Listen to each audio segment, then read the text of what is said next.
Hey guys, today we are excited to dig in to a deep dive episode about planning a trip to Universal Studios in Florida. Because Joe went on a trip to Universal and she had so much good stuff to share, we are actually going to split this episode into two parts. So what you are hearing today is going to be part one, and then next week we'll hit you with part two, and you will have all the information that you need to plan a wonderful trip to Universal on points with your family. So let's enjoy part one. Ever pinch pennies all year for that one family vacation only to feel the budget blues afterwards? If so, I was just like you. After 3 vacationless years, I stumbled on credit card rewards travel and cracked the code to amazing vacations that I could actually afford. Welcome to Wonderland on Points. In this podcast, you will discover how opening credit cards strategically can save you thousands on travel. We're not just dreamers anymore. We're two adventurous moms turning dreams into reality. Join us as we spill all the points and miles secrets. And contrary to popular belief, you don't have to spend $1 million to earn 1,000,000 points. Traveling on credit card points isn't reserved for those with overflowing bank accounts. It's for everyday people like you and me, learning to turn routine expenses into free travel. Consider us your points travel guides. This is Wonderland on Points. Let the adventure begin. Welcome back to the podcast, everyone. It is great to have you here with us. It is mid-August. The heat is here, but we are making it through summer. Things are winding down. Perhaps some of you guys have already started back in school. I know down in South Carolina, where I grew up, they have already gone back to school. And for us, it is happening very soon, but we are not ready to say goodbye to summer just yet. So we are going to dig into some of their summer trips that we did this summer and how you guys can plan them for the fall, the spring, or maybe next summer, thinking ahead to what strategies you want to use to start saving up your points for some great trips. And Joanna, you are working on a new sign-up bonus. How about that? Finally. I feel like it's been so long. My last sign-up bonus was my Amex Gold in March.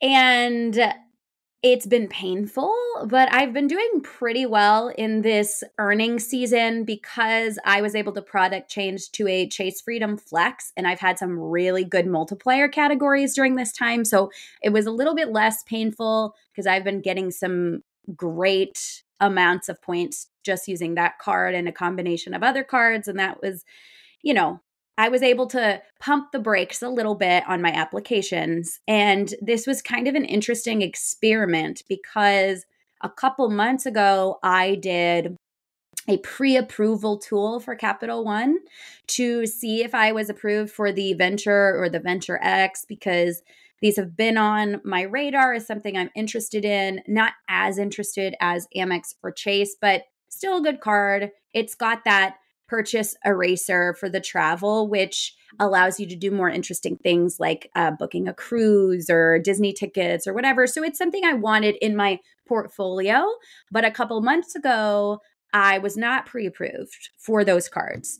So I tried again now that the Venture has its new sign-up bonus, which is 75,000 welcome points after you spend $4,000 in 3 months, but it also comes with a $250 travel credit. So this is basically $1,000 in value, which is really interesting to me. And it doesn't have the almost $400 annual fee that the Venture X has. It comes with less benefits. It doesn't have the lounge access. So some people are really, really, really interested in those Capital One lounges. I certainly would love to visit one, but it's not a necessity for me. This card was a perfect fit with I think it's a $95 annual fee. That's manageable for me. The benefits outweigh that. It has the global entry or the TSA pre-check credit, whichever one of those I want. So now I'm going to be able to get that. Probably going to go for the pre-check. Don't have any international plans anytime soon. unfortunately. It's So, a great card. I think that oh, it's a good fit for you for sure. And one thing to note, you don't have to choose. So if you're somebody who already has the Venture X, unlike the Chase cards, the Chase Sapphire Preferred and Chase Sapphire Reserve, you cannot hold both of those cards at the same time. You need to choose one or the other. But Capital One Venture cards are not like that. You can have both the Capital One Venture and the Capital One Venture X at the same time. One yes. cautionary tale, unfortunately, I also agree with you, Joe, that this is a great offer right now, great sign up bonus, and we will have a link to this in our show notes. So definitely, if anyone would like to get the Venture card, please consider using our link. You will see it there. One thing to think about, I also did the pre-approval tool because I thought it was a great offer. And unfortunately, this is the very first rejection I have ever gotten from a credit card. I was very devastated, even though in the points and miles game, they're like, don't think of them that way. It's not a big deal. It happens to everyone. You keep going. You just, think of a different strategy, whatever.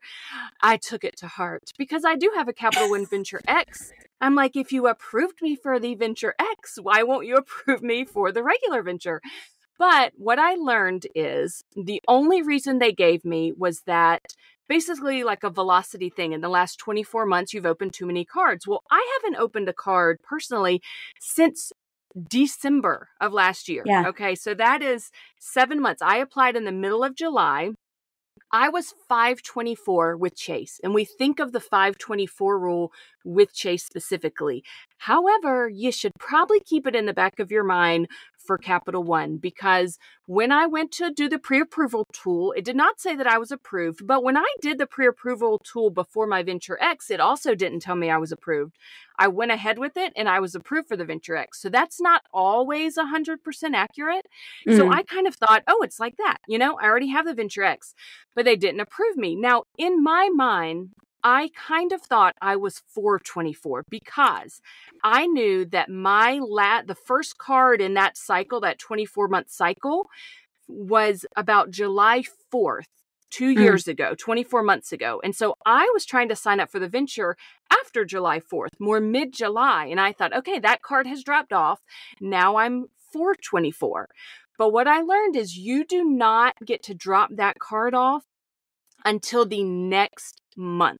So Mm-hmm. had I waited just a week or two until August 1st, I don't know for sure, but I very well may have been approved for the Venture card. But I Yeah. just got a little impulsive. I don't know that there's a single episode we haven't mentioned our ADHD, but I think I got a little impulsive and I thought, okay, this is a great sign up bonus. I'm going for it. And if I had just waited a couple weeks, I think I may have been approved.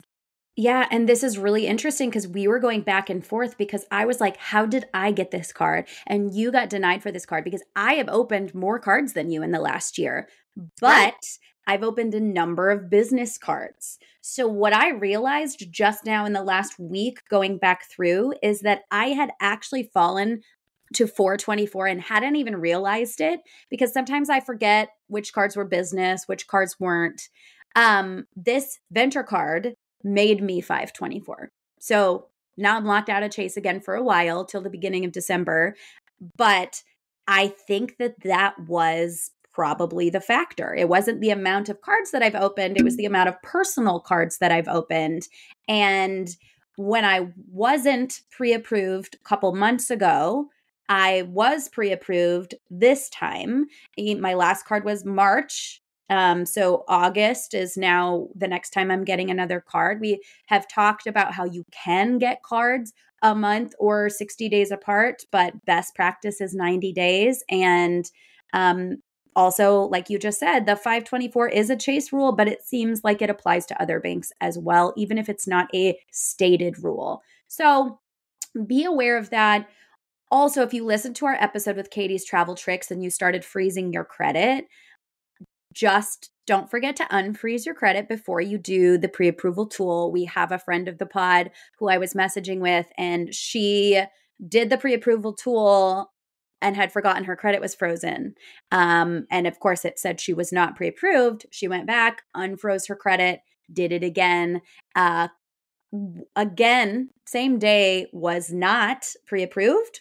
Tried again a few days later, and she was. So there's a lot of funny Capital things One going is on. weird.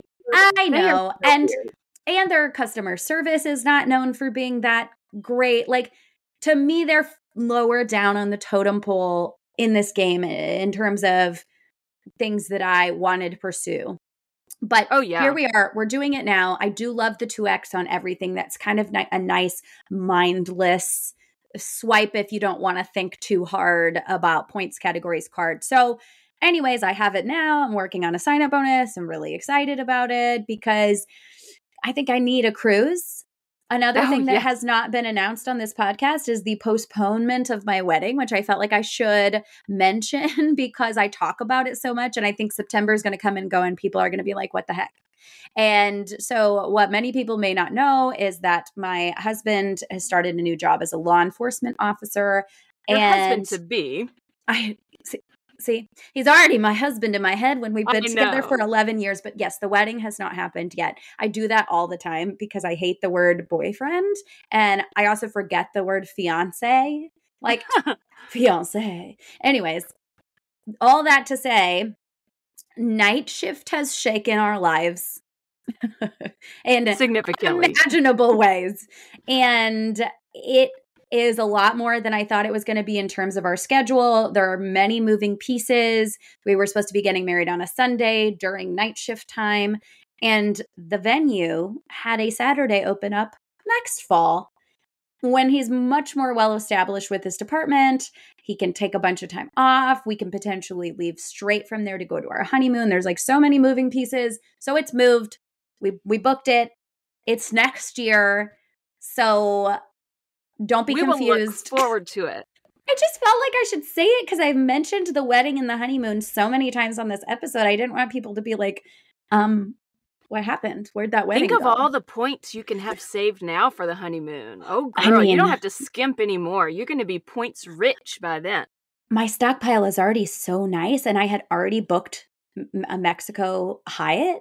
And then I obviously unbooked it because we're not going on that trip. But now I just have all of those points sitting in my Hyatt account, all these points sitting in my Chase account. I'm going to have the Capital One. I have some Amex. We could go anywhere. It's So exciting. exciting. It's exciting, but I'm trying not to get loud with my excitement because we've had some feedback about my booming voice. I'm sorry that I have a Girl, naturally. do not let anyone rain on your parade or dampen your joy and excitement. Thank you. Thank you. Look, I was a theater kid. I am a singer. I just project naturally, and our equipment is just moderate equipment. Okay. We didn't invest thousands of dollars into our recording software or hardware. And so we're doing the best we can with what we have.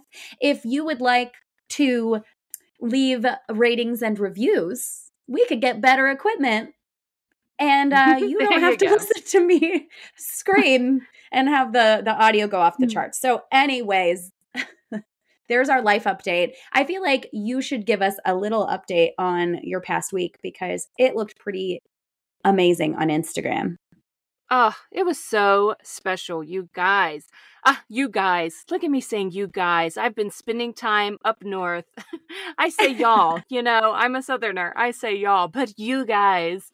I just spent a week in Minnesota on points and miles. Let me say right off the top that this trip never would have happened. It was a special mother-daughter trip. I told you guys teased it a little bit in the last episode.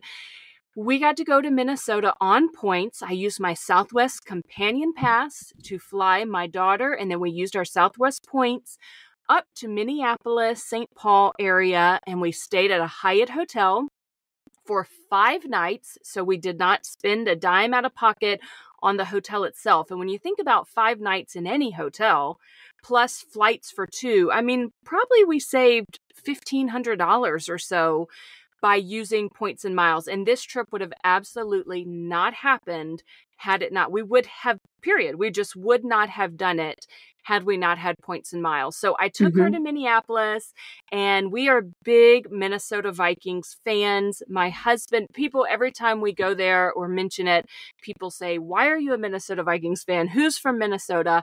Neither one of us is from Minnesota. My husband or I, we're both from South Carolina, and South Carolina did not have a professional football team, still does not have a professional football team when we were growing up. But even the Carolina Panthers that are in Charlotte, North Carolina, were not there when we were little. And my husband loved the color purple.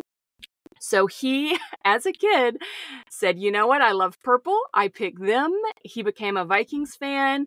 He's been a just diehard ever since, says it's the worst mistake he ever made because they bring him nothing but heartache. But it's the one thing we can agree on, because my university, I'm a big college football fan growing up in the Southeast. In my university, one of our colors is purple. And so it overlaps. His purple love for the Vikings, my purple love for Clemson, and now it just is a match made in heaven. So I took my daughter up to Minnesota, and she participated in the Minnesota Vikings junior cheer camp. So cute. With the cheerleaders. It was adorable. This camp, I did not know this until we got up there, starts at age 3, which is wild to me that they have these little 3-year-olds down on the field with the Vikings cheerleaders. Yeah. So next year I'm going to have a 3-year-old too. So we'll be having 2 kids there next year. So cute. I know. It was adorable. They have 3 practices during the week with the Vikings cheerleaders at the Performance Center, one of the indoor training facilities that the actual football team uses for their practices. My husband was dying because he was like, oh my gosh, that field that you're walking on, Justin Jefferson was on that field this week practicing, all of these little things. So she got to practice for 3 days with the cheerleaders, and then at the preseason football game, got to go down on the field, perform. We got to be in the stadium before anyone else was there, just the empty stadium while they warmed up and kind of got their positions right for the field. So it was an absolute just dream, magical experience that we would never have had before credit card Points and Miles.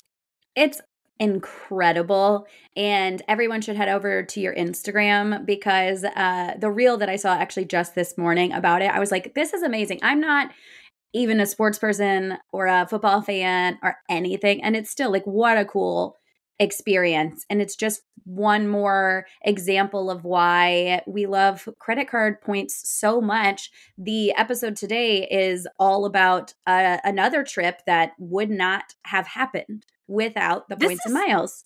I just realized we didn't even plan it this way, but this is like the mommy-daughter episode. Because this whole episode is about mommy-daughter trips on Points and Miles. How fun. I kind of think I have to retitle the episode. I mean, it was supposed to be Universal Studios on Points, but I think it should be mommy-daughter trips on Points. Not to say that it could not be any combination of people, but this did actually line up quite beautifully, and you guys looked like you had such a nice time. We did. And everybody keep an eye on Instagram. It's Family Travel for the Win with the number 4. We always say that, but I'm going to put out a couple other Minnesota videos, other activities that we did during the week. An Instagram follower actually messaged me. I posted a poll. What are some things to do in Minnesota with kids? And someone said, you've got to go to the Como Zoo. It's free admission. I love a free zoo. So we actually met up with some friends who live in Minneapolis at the Como Zoo. It was delightful. There's also like a conservatory, arboretum, gardens there. And that's just right up my alley. I really love that. It's a perfect place for a picnic. So I'll be sharing some more things about Minnesota in the coming weeks. So everyone definitely check that out. But let's dig into more the meat of this episode, this mommy-daughter episode, which is all about your mommy-daughter trip to Orlando to Universal Studios. You took your daughter Juliet, and not even just Juliet, but one of your best friends and her daughter. So it was like a double mommy-daughter friend trip. So actually, I have to do a little correction. My best friend does not have children. So this was me and my best friend And then Juliet and her best friend, Oh, gotcha. so it's like a best friend trip, not a double mommy daughter trip, because I had kids at 20 years old. None of my other friends followed me down that path. So this is a very, very good friend of Juliet's from school. They've been inseparable since they were 9. And the cute part of this is that me and my best friend also met when we were 9 and Aw. have, stayed very close friends into our 30s. So it was just kind of fun because when we look at them, we kind of see ourselves, and they have, Yes. each of them kind of has personality traits of each of us, which is hilarious and weird. And like, what are the chances? So, the dynamic of the 4 of us was super, super fun. And it didn't actually start out as a trip that was supposed to be 4 of us. I was just going to take Juliet. It was just going to be the 2 of us. And as the points and miles ball kept rolling of like, here's a deal here, here's a deal here, I was just like, maybe we should add some people. Like, this Southwest flight is so great. You should come with us. Yes. And this hotel, I can get this hotel and all 4 of us can stay in this room.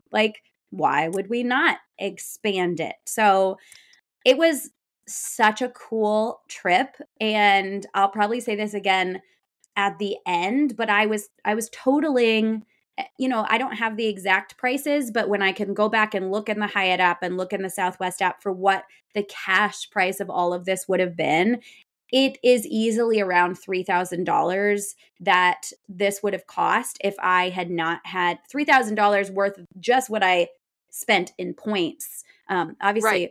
food costs on top of that, Uber costs on top of that, but we saved about $3,000 using points for all of this. And there is no $3,000 floating around in my budget anywhere to take this kind of trip. Like, that's just not in the cards for us. So it would never have happened. And it was so magical. I love that so much. So let's talk about first just the idea to book through the portal, to book through the Chase portal, which is not something that we normally necessarily encourage. Like, it has to be the right situation to do it. But you guys saw a little bit of a deal through the Chase portal that you were able to cover with points. So tell us a little bit about that and why you chose to go that route. Right. So I did not used to know that you could book Universal Studios tickets on points. I had no clue. And actually, I've heard that now you can book Disney tickets on points as well, although they are more expensive. So I had been to Universal Studios as a child. I barely remember it, but I remember loving it. And I remember liking it more than Disney. So when I found out you could get these points, when I found out you could get these tickets on points, and especially now that, the Harry Potter universe is there as well. Yes. Oh, yes. I nerded out so hard. I mean, I am so into Harry Potter. My best friend is so into Harry Potter. The kids, it's not as cool these days as Oh, it really? was. Yeah, it's a little disappointing. Like, they like it, but when I was young, it was like, you are not Everything. cool unless you have a full-on obsession with Harry Potter. What's your house? Do you have a set of robes? Okay, I don't have a set of robes, but I do know my house. I have, I almost impulsively bought a wand while we were there. I didn't, but I wanted to. Aww. Wasn't in the budget. It's okay. It's okay. I don't need a $75 piece of plastic, but True. If money was no object, would I own a wand? Yes, I would. Okay. So I discovered you could buy these tickets through the portal. And we all know that transferring out is the best value in terms of cents per point. But for 2 people to go to Universal Studios for 4 days is easily $1,800 if there's no deal happening at all. I would never do that. They were running a deal that was buy 2 days, get 2 days free. And you could book it through the portal on points. And so for 2 of us, for my daughter and I, which, by the way, anyone over 10 years old is an adult ticket. Don't know how they decided that. But that's the case. So 2 adult tickets for 4 days ended up costing 64,968 points. And I know that sounds like a huge chunk of points. but it would have been $900 to do this in cash, the 2 days and 2 days free. So $900 was actually the cost for just buying 2 days worth of tickets, which is so crazy to me. Also, I don't think 2 days would have been enough. I thought 4 days was a sweet spot. So, Oh, good to know. yes. And we'll talk more about that as we kind of dig into that. But I was like, you know what? I have the points. I'm just going to do it. And they were non-refundable. So that is really important to note. You better be sure about the dates that you're booking and that you're going to do them, because this was not one that you could get back. And it is booked through Viator, which is an outside company. So if I had been smart, I might have looked for well, actually, I wasn't doing it in cash. So I take that back. There would have been no Rakuten stack because I was booking it on points. But it is something to note that even if you are doing it in cash, you might want to look at buying them through the portal. When I booked Juliet's friend's ticket, her mom sent me cash so I could buy it and make sure it was linked up with ours and not somewhere separate. And it was really easy to pull up the reservation. So I did go back through the portal and I bought her pass to come with us on cash through the portal with my Chase Sapphire Preferred, which means you're getting a multiplier. Yes, we love that multiplier, that Chase 100%. Travel multiplier.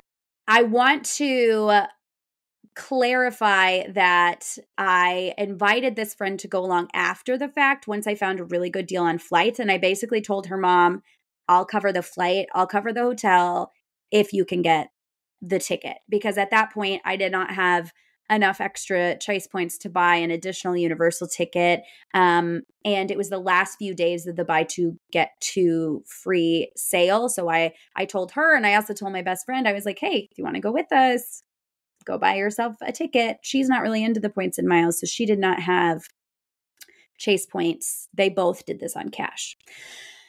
The next step after I bought the tickets was to find flights, and I went straight to Southwest for those dates and felt pretty excited. They were right under 13,000 per person on the way there and right over 15,000 points on the way back. And that sounded pretty good to me at the time. I don't have a companion pass, although I'm very, very close to a companion pass just with spend and bonuses and stuff like that. And I'm hoping that I hit it by the end of the year so that maybe I'll just get like 1 year of a companion pass. It'd be so fun. Fingers crossed. We're going to get you there. Fingers crossed. Yes, I'm like 30,000 points away. Like I think I can do it. So close. I know, so close, yet so far. But what was really fun is that around March, the prices on these dates dropped dramatically down to under 9,000 points per person. And that is the moment when I said, I can add a person to this. I can pay for another person to come with us. And that's when I contacted Juliet's friend, mom, and had her kind of get on board with the whole thing. So I was able to pay with points for 3 people to fly to Orlando and back from Orlando. And so at this point, our tickets to the theme park and our flights are covered in points. All I paid in cash would be the taxes and fees, which is $11.20 a person.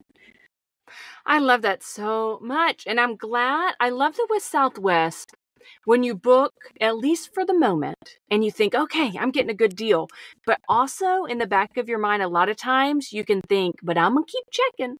I'm going to keep checking, because if you remember, we've talked about this before, and if you're new to this, if you have booked a Southwest flight at the moment, at least through the end of this year, you can just go click change without 100%. You can decide not to change, but you click change and you walk through, and it will show you either the price in cash or points, however you have already paid, the difference between the flight now and what it was when you booked it. And if it is cheaper now, you'll see a little minus sign. It'll say maybe minus $50 or minus 3,000 points. You can just click on it again, the exact same flight, and it will give you the points back. If you paid in cash, I believe it asks you and you get to choose whether you want it refunded to your credit card or want a credit. Obviously, I would encourage you to just refund it straight to your credit card and not get a credit. But that is also one of the things that when the news came out, Southwest has been in the news this summer because they're making a lot of changes for 2025. And this is one of the things that most of us who are used to the current Southwest system, and we know that we all the time change our flight, get points back. We're nervous. It may still work next year, but because now Southwest is no longer going to have open seating and you are going to have to choose your seating, right now it doesn't matter. You can rebook tickets over and over because you're not actually choosing any seats. But will you still be able to sit your family together, do things like that? And there's some legislation coming down the pipe. There's a lot of things coming down the pipe about families sitting together and airlines no longer being allowed to charge people to sit together. But all that to say that there's a lot of changes coming to Southwest, and that is one of the things we're a little bit not so sure of what it's going to look like after December for things in 2025. It could be a little different. So time will tell on that. Right now, we still have our happy little Southwest system that we're used to, and we'll see where things go. So you guys got to Florida, got to Orlando on Southwest. Did you rent a car from the airport, or how did you end up getting around in Orlando? I think that if you were coming to Orlando and doing more than the theme parks, you would probably want to rent a car. But we were strictly there for the theme park. Our hotel had a shuttle to and from the theme park, so we did not need a car. We used Lyfts to and from the airport.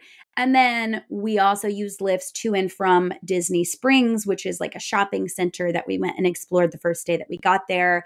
So that was super nice because my friend and I just rotated.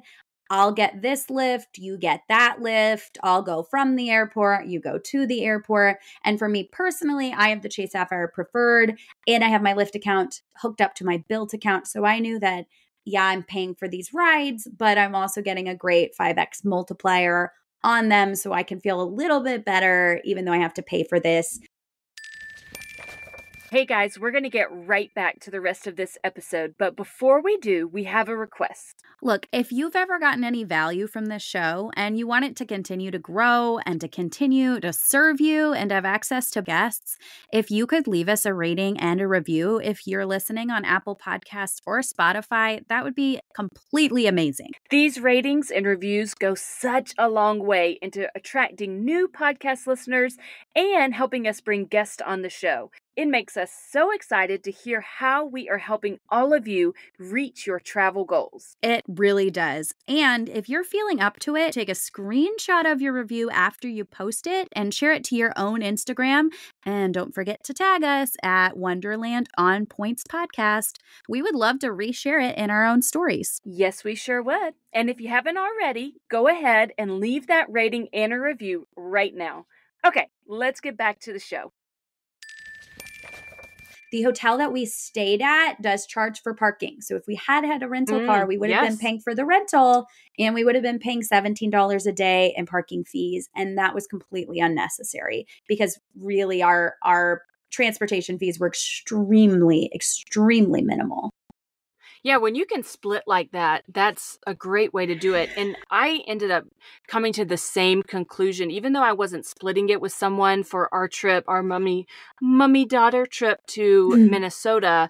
When I looked at the cost of renting the car, even though you can get some great multipliers with renting cars, when I looked at the cost of it and considered the cost to pay to park at the hotel, which depending on where you're going, you may not have a fee, but the hotel that we were staying at was near the airport in Minneapolis, and you have to pay per night. And I just realized it is going to be cheaper just to use Lyft and get the 5 times multiplier with Chase Sapphire than it is to pay for the rental car and the parking fees at the hotel. So I think that's really wise to consider that when you're making the decision. Now, you mentioned the hotel. Where did you guys end up staying? This was the best accidental decision that I've ever made in my entire life. Obviously, I made the choice of where to stay based on Hyatt and Hyatt points, but it ended up being so much better than I could have ever dreamed. Okay, because before I do the reveal of which hotel we chose, when people go to the theme parks, they're oftentimes influenced by the internet to stay at property hotels, resort Sure. hotels that have a Yes. partnership with the theme park that they're going to, whether it's Disney properties or Universal properties, because those places come with perks such as early Mm-hmm. entry, or a late stay, or line skips, or that kind of stuff. But they are really, really pricey. I didn't see any hotels for our dates that were property hotels under like $300 per night. And I did look just out of curiosity, because does it sound nice to have line skips and early access and stuff? Yeah, of course, that sounds so nice. But we stayed at the Hyatt Place across from Universal Orlando Resorts. That's what it's called. There was also a Hyatt House across from Universal Orlando Resorts. They are right next door to each other. You can walk out of one and into the other in about 1 minute. Hyatt House comes in around 15,000 points a night for the dates that we were looking. Hyatt Place was about 9,500 for the weekend dates, and it was, I believe, 8,000 for the weekday. So they weren't the same every single night we were there, but it was an incredible points price. We ended up spending 46,000 points total, and we were there for 5 nights and 6 days. And I bargained with my friend to say, like, if you come with us, you can stay in the points for free, cover a couple meals for me. And that was our kind of our deal, which is why it's pretty fun to travel with other people instead of with your family, because, you can just get a little more bang for your buck. But this Hyatt Place blew my mind. Not that it was super fancy or anything. Everything was nice. The room was nice. It was clean. It was basic. But because they are directly across from the theme parks, they have so many things to help you with your theme park experience. They have really? Oh, yeah. And I didn't even know. I knew there was a shuttle. That was all I knew. But what I did not know is there's also a Universal Studios concierge on site. And I Oh, wow. luckily, That's great. oh my gosh, it was a game changer. And I found this out by accident because I went to the concierge in the morning. So let's back up a little bit. There's a few things that you love need. a concierge. I just want to say before we I move do. on, if I do. there's anyone who loves a concierge, I can't even say it right now, it is you. There are times where you're like, did you know this credit card benefit? There's a concierge that you can call and they'll help you make your trip. And I'm like, never once have I thought to use that benefit of a credit card, but I love that you love a concierge. So I do. Please do tell us what the concierge can do. I think because my full-time job is basically being kind of like a concierge for other people, when someone will do all of those things for me and it doesn't cost me anything, I'm like, yes, please. So I'm going to back up. I knew there was a shuttle, but I did not know the details because you don't find those out until you get there. The shuttle has 4 times in the morning and 4 times in the afternoon to go there and to come back. And you have to reserve your morning spot. But the concierge is only on site for half the day, and you have to reserve in person with the concierge no more than 24 hours in advance. So there's a bunch of moving pieces. We got there about, I want to say, 1 in the afternoon to the hotel. Our rooms were not ready yet, and the concierge was no longer there.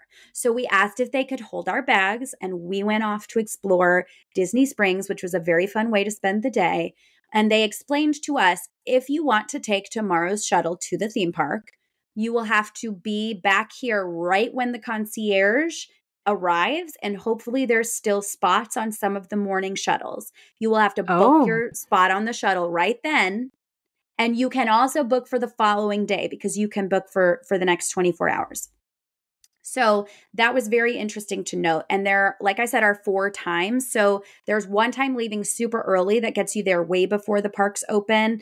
Another gets you there right at open. And then there's 2 more that get you there after the park opens. So depending on what kind of a day you want to have, whether you want to pack it all in or whether you're just going for a shorter time, there's probably a time that works for you. Obviously, the earlier times, especially the one right at open, fills up the fastest. We managed to never have an issue catching the shuttle, which was great. But it also good. felt like luck. Yes. We came down to have our free breakfast our first morning of the theme parks, and I ran straight over to that concierge when she got there at 7 a.m., booked our spot on, I think it was the 8:15 shuttle for our first day, and I booked us at the 7:15 or maybe 7:30 shuttle for our second day because we knew we were going to want to get there, be the first one in line, when the ropes dropped and everything else.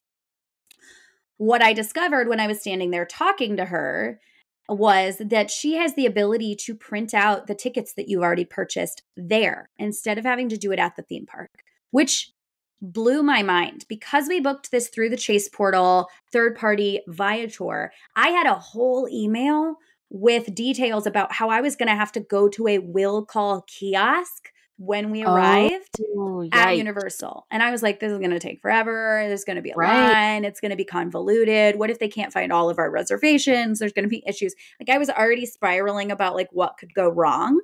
Yes, for sure. And when she said this, I said, wait, you can print our tickets even if we didn't book like through universalstudios.com. Like even if we booked through a travel portal. And she's like, yep, just pull up your reservation email. I'll look it up. She did. She was able to print out our tickets right there in the hotel. It was so useful. And here's a hot tip. Don't use the digital tickets. Why not? Okay, so I think that a lot of people would probably opt for the digital tickets because you don't want to lose the little piece of paper. The reason I would not suggest that is because there are certain rides that you can't take anything, not even a phone, not even in a fanny pack or anything else. It cannot go. And they provide a free locker for those rides. You have to put your phone in that locker. The thing that opens that locker is your ticket. If your ticket is on your phone, you have to get out of line, see a person who gives you a special ticket that will open the locker but doesn't do anything else for you. And it will lengthen the amount of time that you have to stand in line. Oh my goodness. That is so odd. Yeah. And there's no way of knowing that ahead of time. You find out once you're in line. Because we had our paper tickets and because I was wearing biker shorts with deep pockets, I could have those tickets on me all the time, which means when we had to lock up our phones, we were able to do the thing because the lockers are halfway through the line.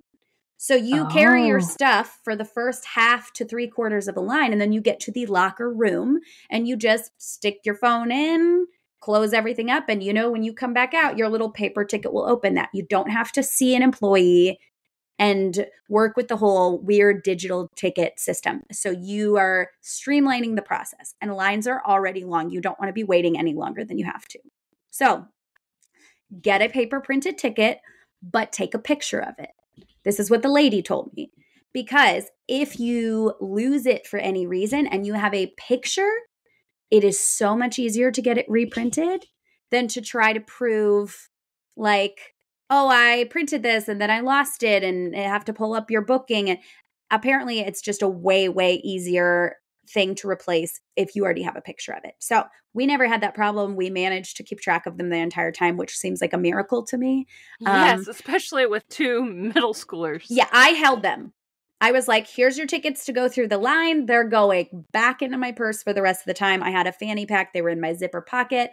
I moved them to my deep biker short pockets for the rides where we needed them. And that was it. So to literally be at this Hyatt place on points for $0 and to have access to a person who could do anything Universal Studios related that we needed was amazing. Even if we had wanted to buy fast passes, we could have done that right there from the hotel ahead of time, never having to stand in any guest services line at Universal Studios.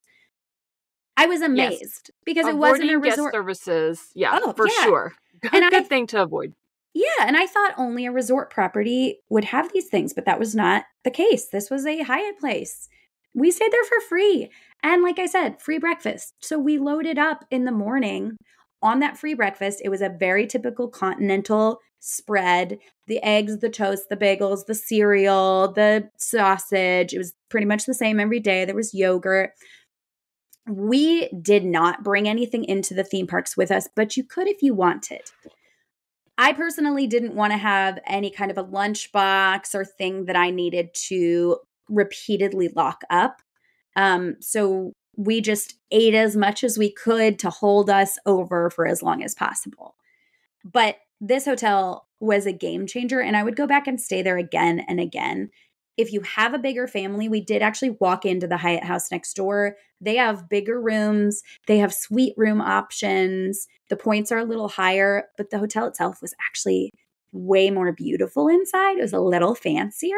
And the girls were like, why aren't we staying at this one? And I was like, ma'am, because I didn't want to spend 4,000 to 5,000 extra points a night. There's no reason. But if you have a larger all your family, fun is during the day outside of the hotel and they're right beside each other, it's hard to spring for the extra one. 100%. And it's the same shuttle for both hotels. It comes to the Hyatt Place first and the Hyatt House second. And if you have a shuttle booked, I suggest getting to the waiting point early because it's first come, first serve on the seats. And if you are one of the last people getting onto that bus, you are standing. It's only a couple minutes, but it's not very comfortable to stand packed wall to wall people. It's so much nicer when you have a seat. And it's, like I said, first come, first serve. And on the way back, it's important to note, you don't have to book your spot, but you do have to arrive early enough to get a spot. We never missed the shuttle, but there were people who showed up right at 5 o'clock when the 5 o'clock shuttle was leaving, and there was not one more space on that bus. And they would either have to wait an hour or whatever till the next shuttle, or they would have to Uber or Lyft back. Or if you felt like walking a mile and a half, you could walk. But after a whole day walking at Universal Studios, nobody wants to do that. That's the last thing. Yeah. What are some tips for the park itself? So we know it's a theme park. Lines are probably long. Do you have any tips that you realized while you were there with which rides to do first? Any strategy like that for attacking the park and getting the most out of your day? Okay, guys, you have reached the end of part 1, so make sure that you stay tuned next week to hear all of the rest of my trip to Universal and all of the ways that you can repeat this itinerary with your own families. So next week, we'll pick right up where we left off. Thank you guys for joining us, and we will see you next time. If you enjoyed this show today, please consider writing us a review or clicking 5 stars wherever you listen to your podcasts. And please subscribe and follow along so that you never miss an episode. You can follow the podcast on Instagram or YouTube at Wonderland on Points Podcast. You can find me on Instagram at Family Travel for the Win with the number 4. And you can find me on Instagram at Points to Wonderland. If you're thinking about getting a new Travel Rewards credit card, consider using the links in our show notes. Using our links helps to support us and keep our podcast going so we can provide you with all the latest tips and tricks when it comes to traveling on points. And if you aren't sure which card is right for you, shoot us an email at wonderlandonpoints@gmail.com, and we would be happy to walk you through a free card consultation. That's also a great place to send us all of your comments and questions. Thank you so much for joining us, and we will see you here next time.